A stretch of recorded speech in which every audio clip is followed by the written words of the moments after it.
औरंगजेब जब गद्दी पे बैठा तो उसको ये मैसेज मिला कि दक्षिण में कोई ऐसा व्यक्ति है जो अपनी सीमाओं को विस्तारित कर रहा है, मतलब अपनी चीजों को एक्सपेंशन मोड में लेके जा रहा है, एक्सपैंड कर रहा है, तुमको उसके बारे में चिंता करनी चाहिए। तो ये चिंता औरंगजेब ने अपनी गद्दी पर बैठते ही कर ली थी 1658 में ही। उसने कहा था कैसे भी रोको और रोको, किसी भी तरीके से रोको। तो उसने कितने प्रयास किए थे इस चीज के लिए? 3 प्रयास किए, इसमें से 2 उसके असफल रहे और 1 सफल रहा। उन्हीं की बात हमें करनी है, ठीक है? क्योंकि दोस्त अगर रिलेट नहीं करोगे तो फिर कैसे बात बनेगी। 1659 1659 में इन्होंने एक किला जीता था, प्रतापगढ़। प्रतापगढ़ किला जीता। फोर्ट के नाम याद रख लेना कभी भी। फोर्ट के वर्ष इसीलिए कभी परीक्षाओं में आप देखोगे नहीं पूछे जाते हैं, क्योंकि वो विवादित वर्ष हो जाते हैं, ठीक है। 1659 में उन्होंने क्या जीता? प्रतापगढ़ का किला जीत लिया। वॉन प्रतापगढ़ फोर्ट इन प्रतापगढ़ फोर्ट इन 1659। और यहां पर ही क्या हुआ, ये प्रतापगढ़ का जो किला इन्होंने जीता और औरंगजेब की चिंताएं बहुत ज्यादा बढ़ी। तो औरंगजेब सबसे पहले किसको भेजता? मैं 3 प्रयास बताऊंगा आपको, तीनों प्रयास समझना। पहला प्रयास समझिए, पहला प्रयास यहां पे लिख लेना कहीं किनारे पे। औरंगजेब के 3 प्रयास शिवाजी के खिलाफ, छत्रपति के खिलाफ उन्होंने कौन से 3 प्रयास किए? तो 3 प्रयास कौन से हैं? पहला प्रयास है अफजल खान। अफजल खान आदिल शाही से संपर्क रखता था बीजापुर से। तो इसको भेजा गया कि भाई तुमको जाके कैसे भी इनको सरेंडर कराना है। तो अफजल खान लेके गया अपने साथ में 10,000 की सेना, और जहां से चला वहीं से आतंक मचाता हुआ चला।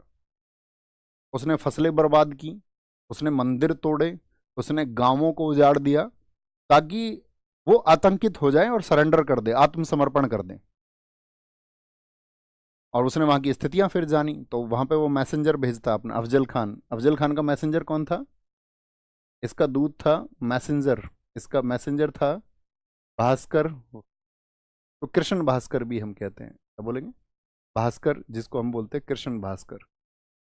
तो इस कृष्ण जी भास्कर को उसने भेजा कि भाई तुम जाओ और जाके ये कहो कि अफजल खान जो है वो मीटिंग करना चाहता है, और अफजल खान से वो मुलाकात करें, और अफजल खान उससे मिलके बात करना चाहता है। तो कृष्ण जी भास्कर ने जाकर के जब ये बात कही, तो कहते हैं कि उनको औरंगजेब ने धर्म की दुहाई दे दी कृष्ण जी भास्कर को कि सच सच बताओ मामला क्या है। तो उसने बहुत स्पष्ट मामला तो नहीं बताया, लेकिन वो जांच गए कि इस अफजल खान की जो नीयत है वो ठीक नहीं है, यानी ये किसी के द्वारा अपॉइंट है। तो उन्होंने कहा ठीक है, इसका तो कुछ इलाज ढूंढना पड़ेगा। तो उन्होंने अपना मैसेंजर भेजा था, ये तो इनका दूत है। और शिवाजी, छत्रपति शिवाजी महाराज जी जो थे, इन्होंने अपना एक दूत भेजा इधर से, एक मैसेंजर भेजा जिसका नाम है गोपीनाथ। गोपीनाथ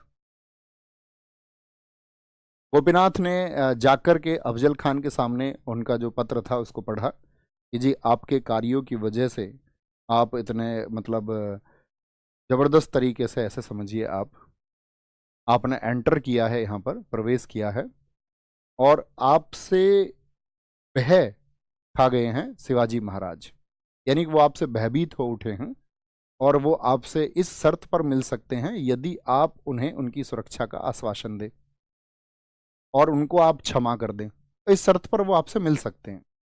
उन्होंने कहा अच्छा अभी से डर गए? अभी तो हम आए आए हैं मैदान में। अफजल खान का कॉन्फिडेंस बढ़ गया होगा एकदम।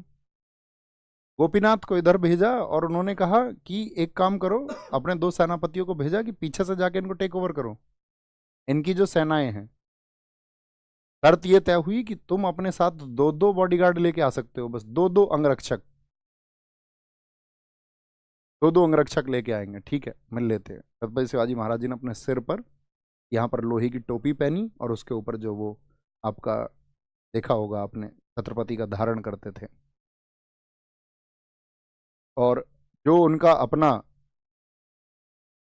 वस्त्र होता था उसके नीचे उन्होंने पहली लोहे की जैकेट, अंगरखा के नीचे उन्होंने लोहे की जैकेट पहन ली। एक लिख लिया अपना इधर कटार छोटा सा, और एक लिख लिया, एक होता था उनके पास बाघ नख, बाघ, टाइगर का नाखून। टाइगर का नाखून तो तुम्हें पता है, एकदम से काट देता। उन्होंने बोला ठीक है मिलेंगे। अफजल खान के साथ में जो आपका दो लोग हैं, एक तो इसके साथ था इब्राहिम और एक था सैयद बांदा। ये बहुत बड़ा तलवारबाज था उस समय का सैयद बांदा। चालाकी यही थी कि भाई तुम तलवार चलाओगे और तुम्हारा जो निशाना वो जबरदस्त होना चाहिए, छत्रपति शिवाजी महाराज जी पर प्रहार जबरदस्त होना चाहिए और एक ही बार में काम हो जाना चाहिए। और सबसे बड़ी बात क्या है, जो स्थल जिस पर ये मिल रहे थे उस जगह का नाम भी था प्रतापगढ़ किले के पास में वार। किस स्थल पर मुलाकात हुई इनकी अफजल खान से, बताएंगे? वार स्थल पर। अब ये भी अपने साथ लेके गए थे जीव महल को। छत्रपति शिवाजी महाराज जी के साथ कौन था? जीव महल, दो अंगरक्षकों में से एक प्रमुख जीव महल थे, यही याद रखें। एक बहुत चर्चित व्यक्ति है वहां पर महाराष्ट्र में, शंभूजी कावची। शंभूजी कावची भी इनके साथ में थे, दो लोगों के साथ ये भी गए। अब मीटिंग होने लगी। अब अफजल खान को तो यही था गले मिलके उसको तो क्या करना था। अब 7 फुट का आदमी था छत्रपति शिवाजी महाराज जी, उनका थोड़ा कद छोटा था और उनको लगता है इतना बड़ा ताकतवर आदमी है, ऐसा दबा के कर देंगे। अब उसने जैसे ही दबाया उन्होंने उसकी किडनी पर मार दिया इधर से चोट, और छत्रपति शिवाजी महाराज जी ने अफजल खान को गिरा दिया। अफजल खान गिरते ही बोलता बांदा तलवार चलाओ। अब बांदा ने तलवार चलाई, वो सिर पे लगी, उसको सिर पे ही तलवार मारनी थी। अब वो एकदम से जैसे ही हो गया तो उसको पकड़ लिया फिर उनके लोगों ने। अब उसकी योजना असफल हो गई। उधर से वो अपने दो सेनापतियों को भेज चुके थे, जो पीछे 1,000 सैनिकों की टुकड़ी बंदूकचियों की उसने रोक रखी थी कि भाई जरूरत पड़ने पे काम आएगी, उस सबको उन्होंने गिरा दिया। अफजल खां पड़ा पड़ा सोच रहा होगा यार चालाक तो हम बन रहे थे, और वो इतने चालाक है, इसलिए तो औरंगजेब ने चिढ़ के इतना बेकार सा स्टेटमेंट बोला। बोला कि शिवाजी कहीं से भी आ जाता है, पहाड़ी चूहा है। तो उसको बड़ी ईर्ष्या होती थी, क्योंकि औरंगजेब का मैंने आपको बताया उसका साउथ का जो एक्सपेडिशन है वो कामयाब ही नहीं हो पाया, दक्षिण के अभियान में वो सक्सेसफुल ही नहीं हुआ।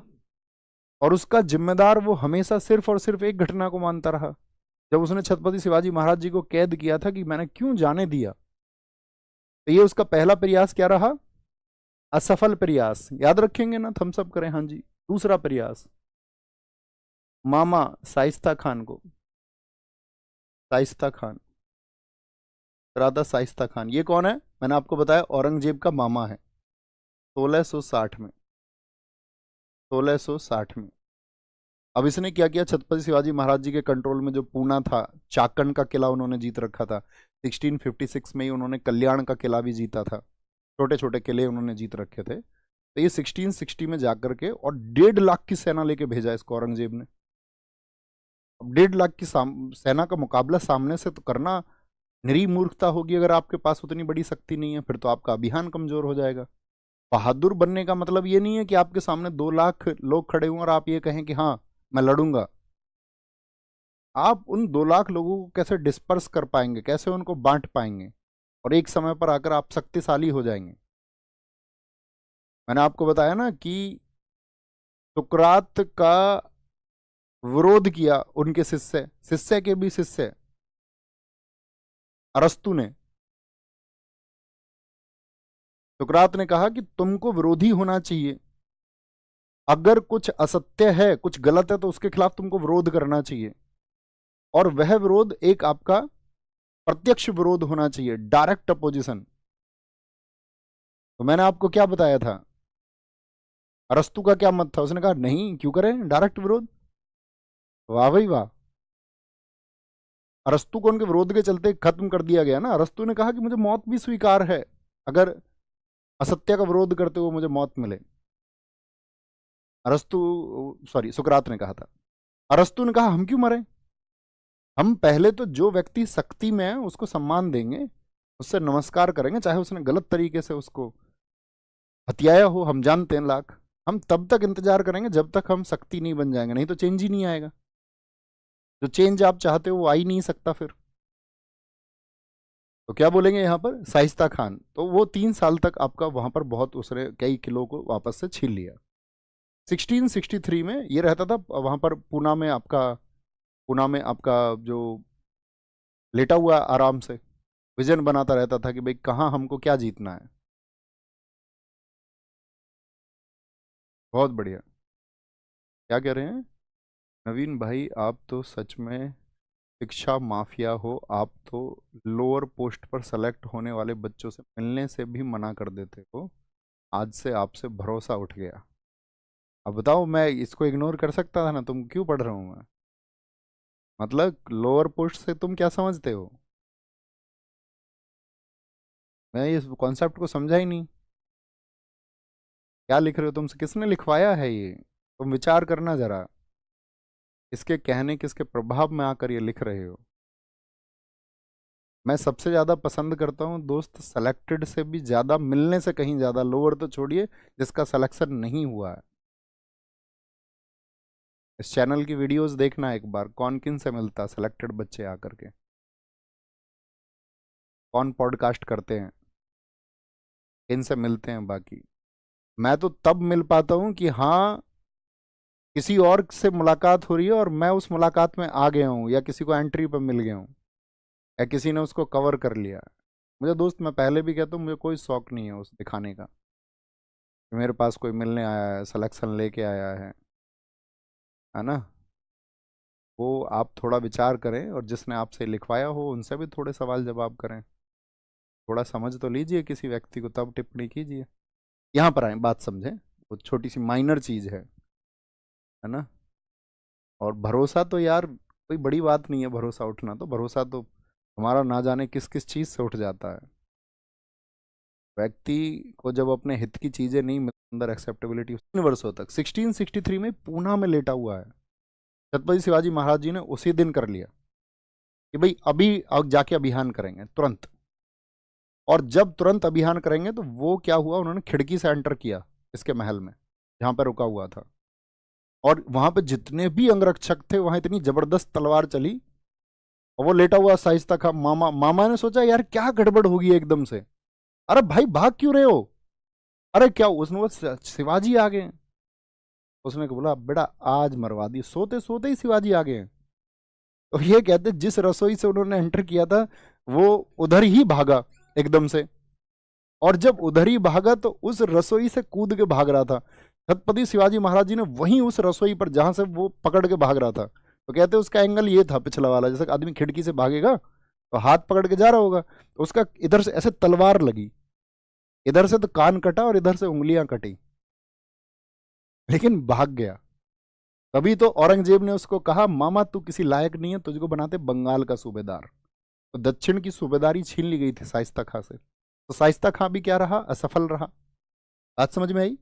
शाइस्ता खां भी क्या रहा, इसमें असफल रहा। अब औरंगजेब को ये लग गया यार क्या कर रहे हो तुम लोग। अब उसने ढूंढा कि सबसे बेहतरीन कमांडर ढूंढो, सबसे बेहतरीन कमांडर कौन है इस मुगल सेना में। तो उस समय पे सबसे बेहतरीन कमांडर जो मिले, वो मिले इनको जयसिंह। क्योंकि जयसिंह योग्यतम भी थे और कूटनीतिक भी थे। औरंगजेब के पिता शाहजहां का एक भी वर्ष ऐसा नहीं है जब जयसिंह ने उनका साथ ना दिया हो। तो वो एक बेहतरीन कमांडर्स में थे, एक थे मुगल सेना में जयसिंह। और उनका जयसिंह अब तुम्हारे हाथ में बात है, अब तुम ही कुछ कर सकते हो। तो जयसिंह ने कहा ठीक है। अब जयसिंह की एक्सपर्टीज थी, तो जयसिंह ने पहले तो जाने से पहले ही बहुत सारे धन की व्यवस्था की। वहाँ जितने भी लोगों को आइडेंटिफाई किया कि कौन कौन लोग हैं जो छत्रपति के विरोधी हैं, जो छत्रपति की बढ़ती हुई शक्ति से चिंतित हैं। जब किसी व्यक्ति का पद बड़ा होता है, जब किसी व्यक्ति की प्रतिष्ठा बढ़ती जाती है, तब उसके खिलाफ तमाम तरह की प्लानिंग्स होती है। इस सब से तुम परिचित हो? अभी भी एक आईना मैंने तुम्हें दिखाया था, तो आप कहेंगे हाँ जी ये होता है। तो जैसे उनका पद बढ़ा, तो बहुत सारे लोग ईर्ष्या भी करते होंगे। अब ईर्ष्या करते होंगे तो उन्होंने, लोगों ने अब खुद को सरेंडर कर दिया, बेच दिया खुद को। और इसी का फायदा उठाया कि जयसिंह पहुंचा कहां पर, किस किले पर? पुरंदर के किले पर। और पुरंदर के किले पर लगभग 3 महीने की घेराबंदी के बाद में उन्होंने छत्रपति शिवाजी महाराज जी को सरेंडर करने को मजबूर। और उस समय पर उन्होंने स्थिति ये देखी कि बहुत सारे जो कमांडर्स हैं जो बगावत करने पर उतरे हुए हैं, या एक बड़ी मुगल फौज आ चुकी है, तो अभी सरेंडर कर लेते हैं फिलहाल के लिए, क्योंकि लड़ाई कैसे जारी रखोगे। अब एक पक्ष तो वो है कि नहीं, शहीद आजम भगत सिंह जी की तरह कवायद सीधी होनी चाहिए। एक पक्ष है आपका देश में, दक्षिण में, आप सब लोगों को पता होना चाहिए, वीडी सावरकर, उनके पक्ष का कि वीडी सावरकर ने माफी की चिट्ठी लिखी तो लिखी क्यों अंग्रेज सरकार से, जब वो सेल्युलर जेल में थे। नहीं लिखनी चाहिए थी। सरदार भगत सिंह जी ने तो नहीं लिखी चिट्ठी। तो वो उनके अपने सोचने और समझने का तरीका, भगत सिंह अपनी तरह से सोचते हैं, सावरकर अपना खुद का एक्सप्लेनेशन देते हैं। सावरकर कहते हैं कि मेरी चिट्ठी लिखनी इसलिए जरूरी थी क्योंकि अगर मैं ही खत्म हो जाता तो वो क्रांति आगे नहीं बढ़ पाती। भगत सिंह जी का ये मानना है कि मेरी मृत्यु के बाद में वो क्रांति धधक उठेगी। तो ये उनके क्या है, आपके पर्सनल पॉइंट ऑफ व्यू। उन्होंने क्या किया कि भाई अब सरेंडर करते हैं, तो इसीलिए इतिहास में उसको कहा जाता है पुरंदर की संधि। पुरंदर की संधि कब हुई है, तो ये जयसिंह के टाइम पे हुई। तीसरा तीसरा प्रयास किसके लिए है, जयसिंह के द्वारा। इसको अभी नोट करेंगे, क्योंकि जयसिंह को बहुत मजबूरी में भेजा गया था कि भैया अब सहन नहीं होता। मैंने एक बात बताई थी आपको कि सूरत के बंदरगाह की कमाई किसको जाती थी। सूरत के बंदरगाह की कमाई किसको जाती थी, बोलेंगे फटाफट से। तो आप कहेंगे वो जाती थी जहान आरा को, जहान आरा को।